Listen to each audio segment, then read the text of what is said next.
Welcome to another episode of the Chronicles of Mister. I'm Mr. Pierre, and I am joined by the Beachy Educator, the one and only Miss Garth. Welcome to the podcast. Thank you. Thank you for having me. It's a pleasure. I enjoy talking to educators, and I'm hoping with this conversation, other educators who are in the field, thinking about coming into the field, or if they're transitioning to another part, will be able to glean some gems and hopefully be better educators for our kiddos. So I'm really looking forward to this conversation. Me too. So if we could start off with, how did you come into the field? Because I know there are not a lot of us in the field. How did you find your way? So, funny enough, I actually did not start knowing that I wanted to be an educator. I know Okay. there's some who think, I've known since I was young. Yep. So, I was more looking into, the creative side of things, like being a wedding planner, interior designer. Okay. And my family was not about that. They wanted something a little bit more stable. And then I decided, okay, well, let me try the medical field. And in college, I started doing physical therapy. And then halfway through, realized it just wasn't for me. And my dad actually suggested education because my parents are from Jamaica. Before they came to the US, he was a teacher in Jamaica for a few years. And he was like, you're good around kids. I see you like kind of just being a natural teacher. Mm-hmm. And he actually suggested it to me. And halfway through college, I was like, oh, let me see where that takes me. And I just never looked back. Awesome.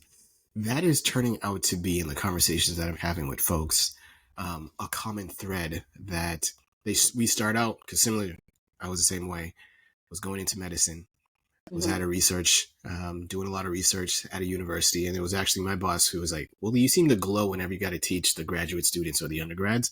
You might be in the wrong profession. And so I subbed, and here I am 17 years later. How long has it been for you to since you've been in the classroom? So this has been my 10th year. This past year Excellent. was my 10th year teaching. Excellent. So flowers to you. Excellent job for being 10, because I'm sure you've seen folks come and go in those 10 years of Absolutely. really zealous, really hyped about it, and then yowzers. Yeah. After a year or two, max what I've seen is usually around year 3 or 4 is when people realize if they're really cut out for it. Or Right. if I were to ask you, what's kept you in the profession? So I would say initially I liked the idea of kind of being able to do what I would like to do creatively. So like, you go in, you create your own classroom environment, you kind of set your own rules. And in a sense, I find that teaching, everybody says that if you can teach, you can do just about anything. And that whole idea of kind of being kind of like an entrepreneur, almost like you're running a business essentially. So Yep, I agree. liked that aspect. Yep. I like that aspect of it. And then of course, seeing kids be able to learn and like watch that transpire right in front of you was always something that I enjoyed seeing, and just seeing kids like build their confidence. But over the years, I realized I've kind of grown a passion for helping other educators. So now I'm more of like a mentor to new teachers and kind of coaching them through things. And it's the same idea, right? Instead of kids, it's adults, and seeing them grow and just feel that they are able to do something independently is just like, it's amazing to me. Excellent. So I'm I'm similar in the same vein as you of love the kiddos, but I'm also really hyped and stoked about adults. And part of the genesis of this podcast is reaching as many educators as possible who are thinking about coming into the fields, who get into the field, and just helping them see, dropping gems or suggestions that they can pick up that'll allow them to hopefully get to year 10, hopefully get to year 15, hopefully get to year 20, and continue loving that. And if they choose to transition out of the classroom, still have some sort of connection with the folks who are still doing the work. So yeah, Absolutely. applauding you for that. Same What to you. if, because it's been 10 years, and I'm sure you, thinking back over your years of education, we have seen so much happen just in the last 5 years. Right. What's been the thing that if you were to able to go back and sort of tell your younger self, like, hey, here's this one thing that I'd really suggest that you really hone in on, and sort of have a firm grasp on, first, what would be that thing that you would tell your younger self? I would say, number one, just learn how to be flexible Hmm. because things are constantly changing. Yeah. Um, from, year to year, I taught different grade levels. So I had to just become comfortable. As at first, I was very uncomfortable. I wanted to stay in my little like third grade bubble or Hmm. my second grade bubble. And then the next year, they were like, oh, you're going to teach this. And so just learning how to kind of roll with things and not be afraid to ask for help. I think Ooh. a lot of, yeah, I think Yeah. a lot of educators feel the need to have to know the right thing just Yeah. out of fear of not, being just afraid of feeling like people know that they don't know what they're doing Yeah. and that it's okay to be new at something. And Hmm. sometimes the education world doesn't allow for that sometimes or makes it appear as if you have to be perfect almost immediately, and that's just not the case. And so you don't have to be a perfectionist, and it's okay to be flexible because you Yeah. are going to have to be. Folks, if you're not watching the YouTube channel, if you're catching this on just audio, there are two Kool-Aid smiles on our faces because that right there of you don't need to be perfect. And you won't be perfect. None of us are perfect. It's something I know I tell my kiddos, but it's not something that I didn't internalize until later on. I mean, Right. knowing that being able to ask for help, being able to be the novice at something is okay. Um, and be in like searching out for a mentor, someone who can help you along the way, can give suggestions. That's what this podcast is about. But also like to have, when did that click for you of like, oh snap, I don't need to know everything. It's okay to not know. Let me let me go ask for help. Let me go search for some help. I would say maybe probably about year 3 or 4. Yeah. My first year, I had really struggled, honestly. When I went to college, I was taking courses to be a special education teacher and really just to be like a push in, like for inclusion. And Yeah. so I had never had an entire class of students. I always had small group. And then I took, the first job that came available and it was a gen ed position. And so that was my first time having an entire class of students. And I did not know what I was doing. And I felt very much like intimidated. And Yeah. I just struggled. And so my admin at that time let me know that it was okay to ask for help. Mm. But that was one school, one particular administration. So when I went to a different school and later on, things are different. They run things differently. And so I was just like, you know what? It's okay. I can ask for help and no one's going to make me feel bad about it. And if they do, oh well, at least I'm still learning and Yep. there's nothing wrong with that. So yeah, I definitely say around year 3 or 4 when I moved to a different city, to an entirely different district. And they did Absolutely. things completely different. Which is the case. And I'm sure you've experienced this where one group of kiddos, X, Y, or Z works really well for them. You try that same X, Y, Z on another group of kiddos, and it's like, it's failing. And so Right. being able, like you said, to be flexible, to be able to ask for help, um, is awesome. But then on the other side of that is like, you got to then have an admin that's going to invest in you and knowing that, all right, I know that this teacher is going to be great. They're not there yet. They're going to go from good to great. And so in that in between time, I got to give them time to grow, Right. is also super important too. I love Sweet. that. That room What, to grow. what, because you mentioned third grade, what group of kiddos do you teach now?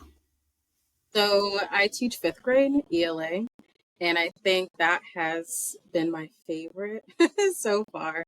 I've stuck with 4th and 5th for the last few years. Okay. Okay.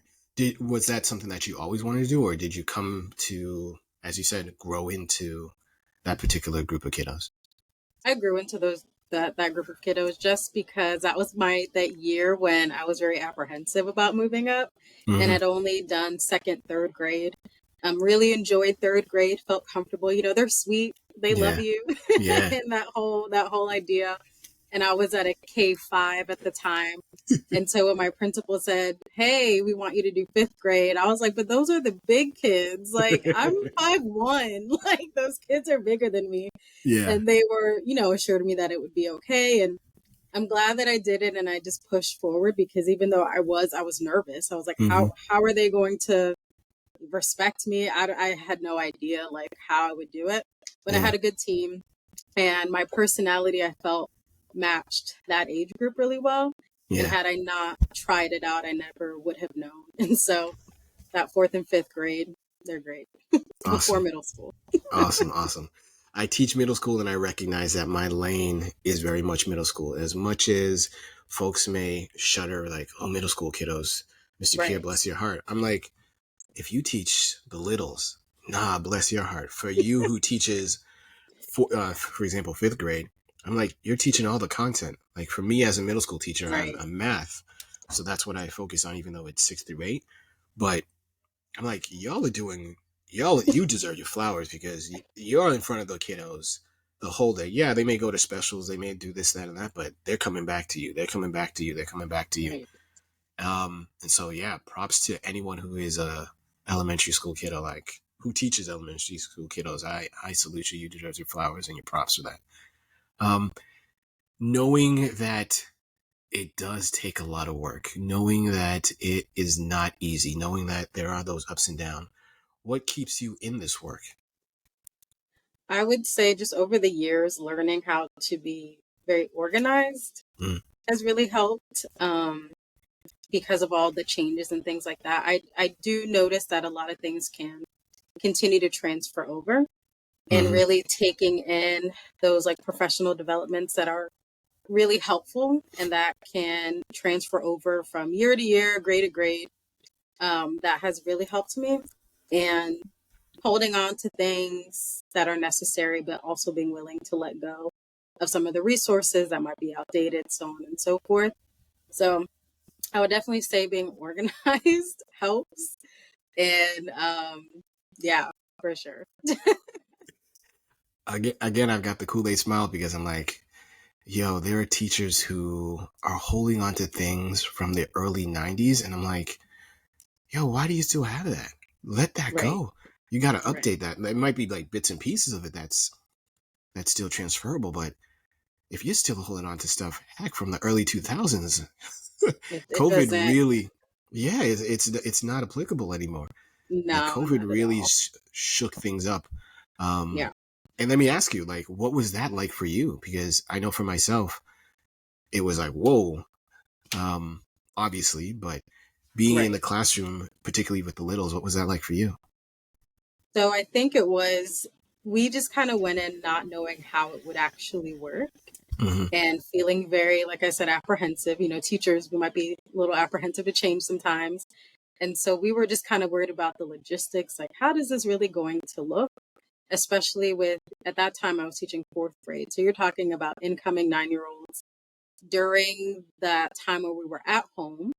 Um, the district that I was teaching at was nice enough to provide a lot of resources.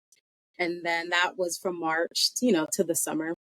And then when August came around and you know, we had to go back into the classroom, it came down to, how do they clean? How do we keep things, sanitized? And Yeah. there were so many rules and regulations that we had to keep up with. So it was quite stressful. Hmm. And at that time, I had one class in person. We are departmentalized, so I had more than one class at that time.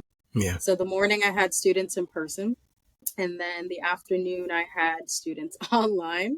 Wow. And then whenever we had a quarantine, which happened quite a bit, unfortunately, those students that were in person had to learn how to become an online Online. student. And I mean, we just honestly, at that time, we all just tried our very best. In the long run, we all decided that, hey, I think it might be best if Miss Garth just does all of the online students, because we were all struggling doing both. And thankfully, Hmm. our administration listened to us, and I stayed completely online, but I still had to go into work. So I was by myself in a room, in my classroom, with just students on the computer all day.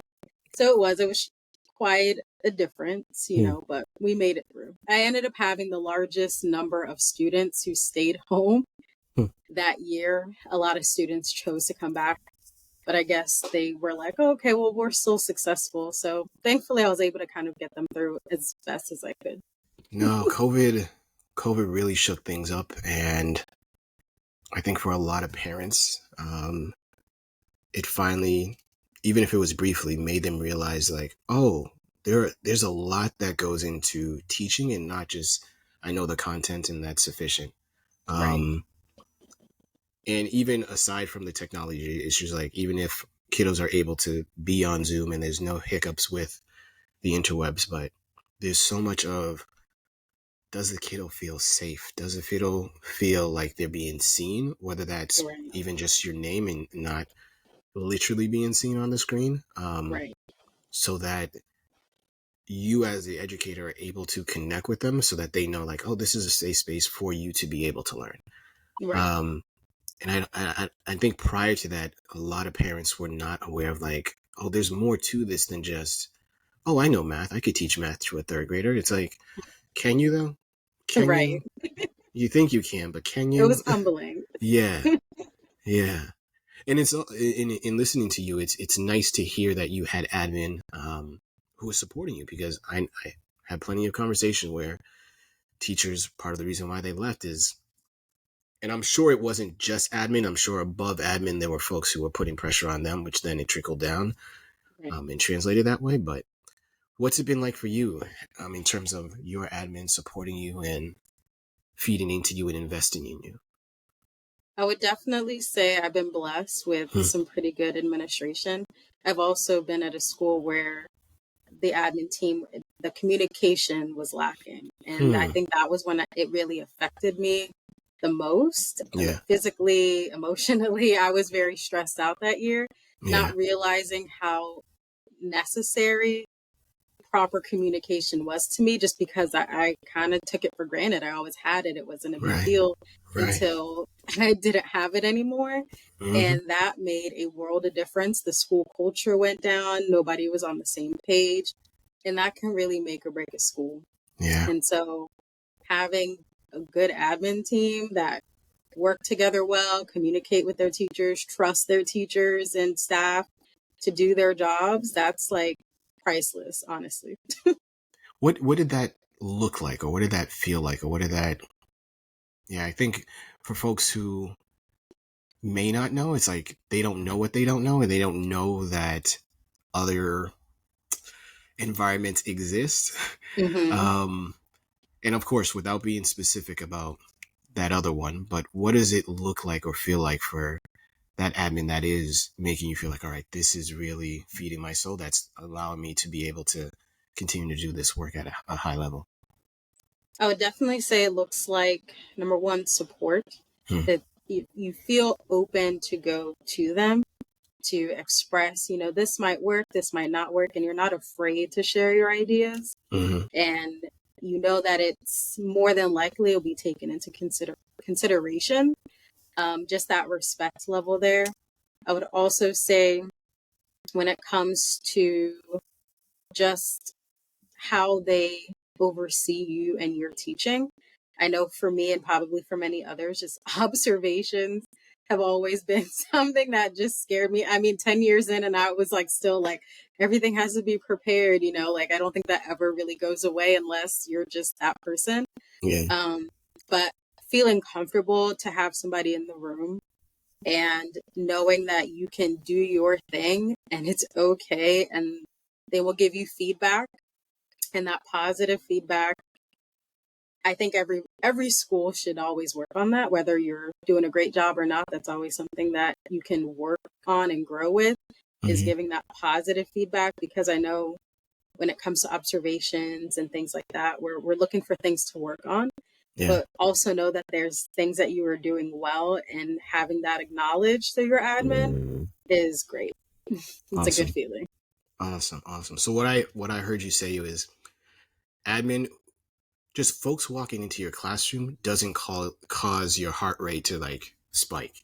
It's like, all Right. right, they're in the room, but it's not sort of like to gotcha.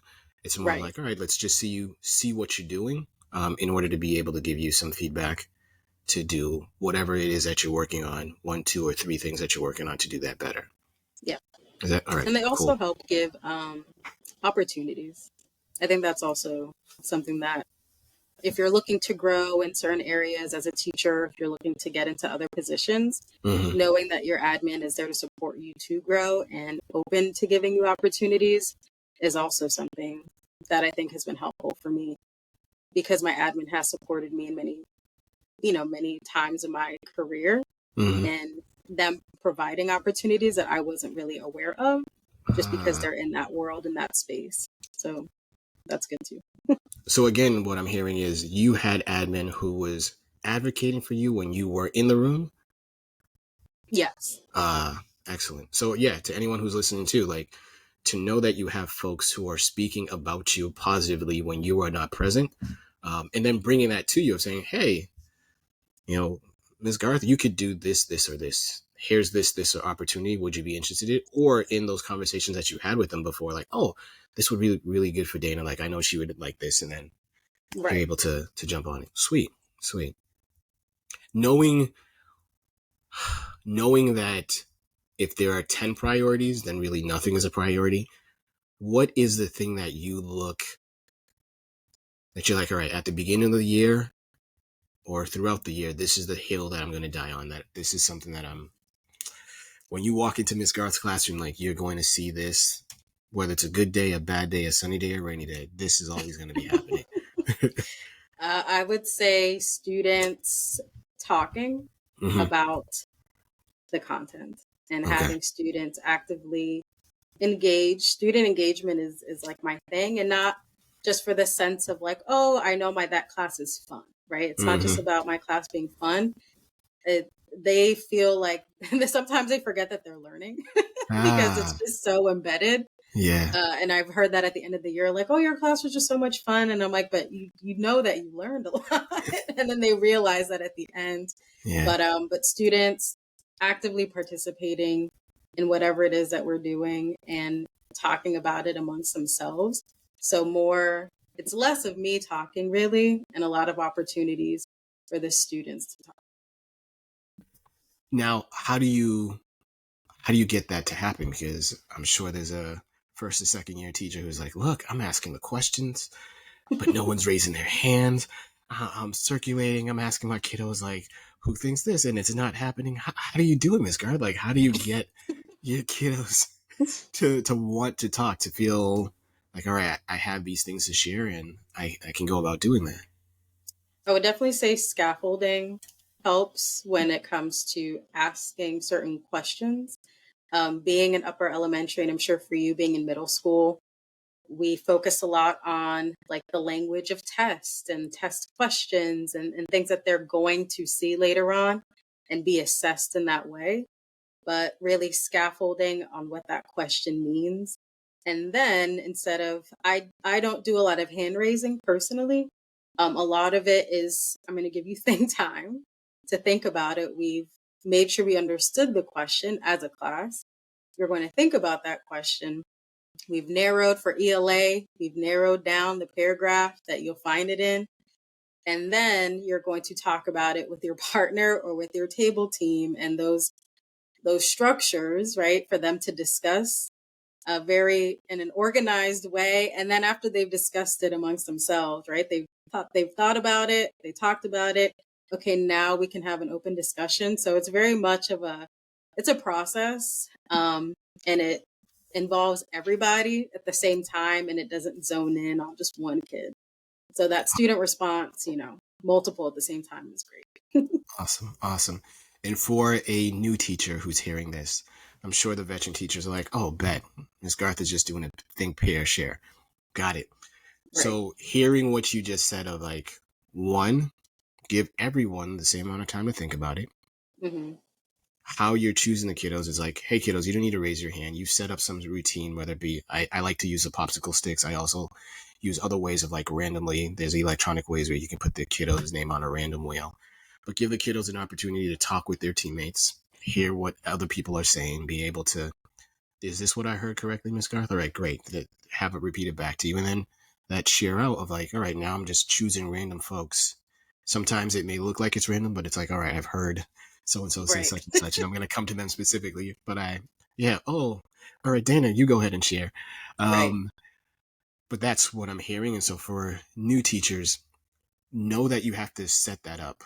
There's got to be a routine of like, start off with something super light. What's your favorite sandwich? What's your favorite bowl of cereal? Whatever. Be able to share that out so that that becomes a routine where it doesn't feel like a gotcha, like why is she calling me? Why is he calling on me? Um, Right. but yeah, that's dope. That's dope. No, like listening to you, I hope whoever's hearing this podcast recognizes that it all sounds great.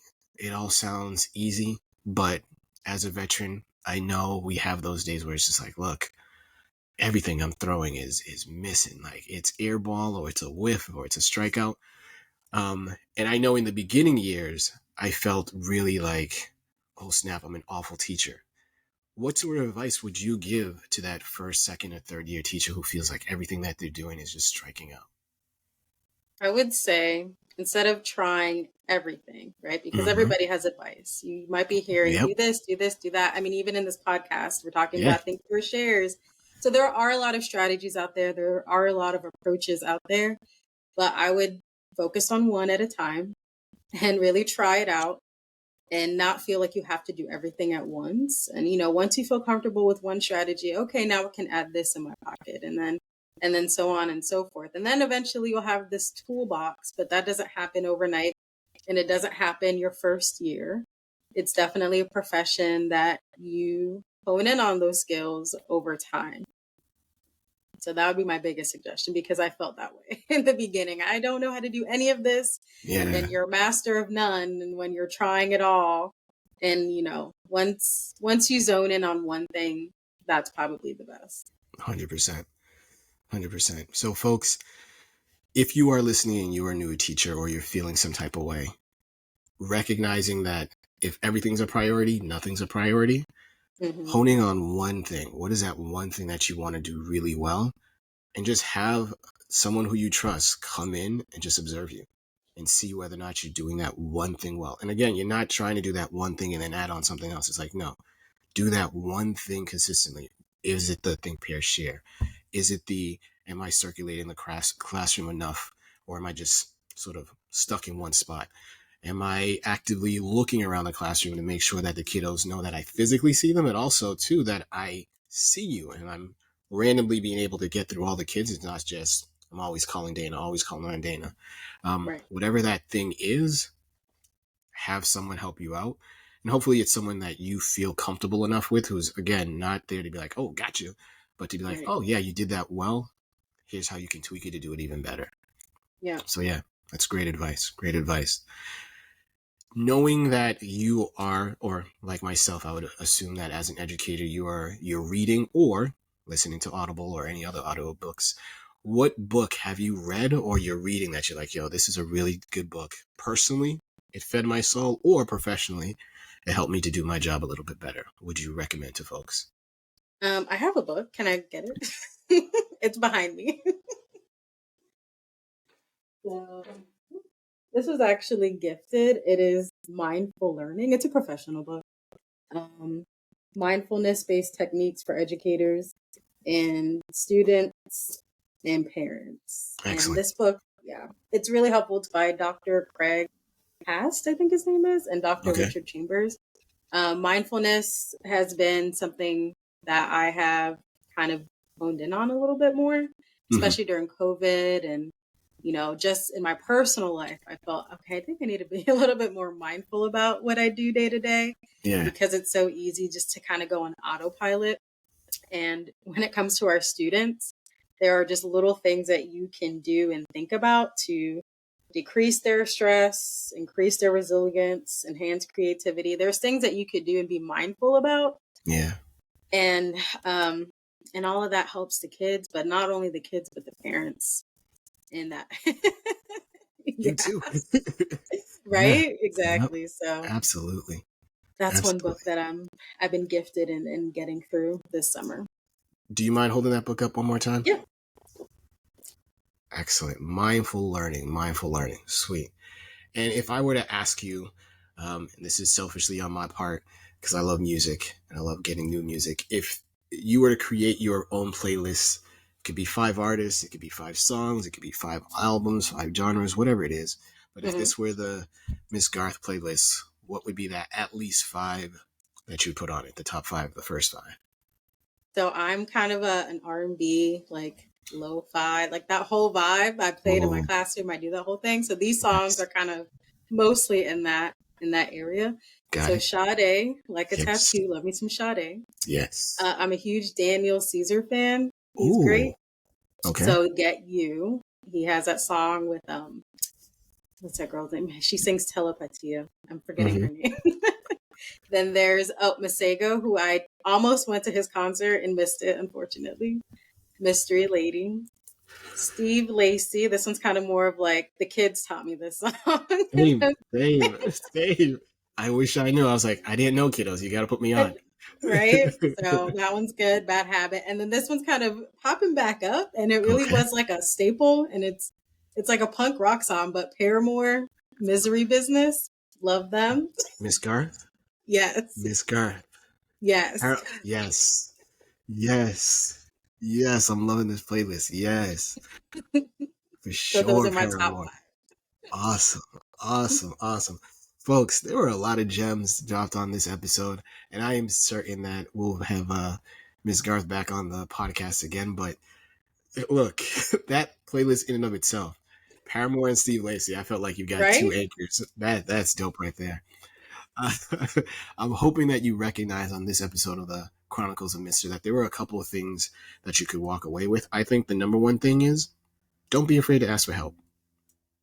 Go to someone who you trust, someone who you know who's not going to be critical, but someone who's going to give you some criticism as to what you can do to do better, and knowing that that's going to be okay. And if you are somewhere where that is not possible, just know that there's a community now with the interwebs. You got folks who are so willing to be able to give feedback or give some advice and suggestions on how you can get better at this profession. And I'm hoping that this conversation you were able to glean a couple of things that you could do to make the classroom experience enjoyable for you as well as for your kiddos.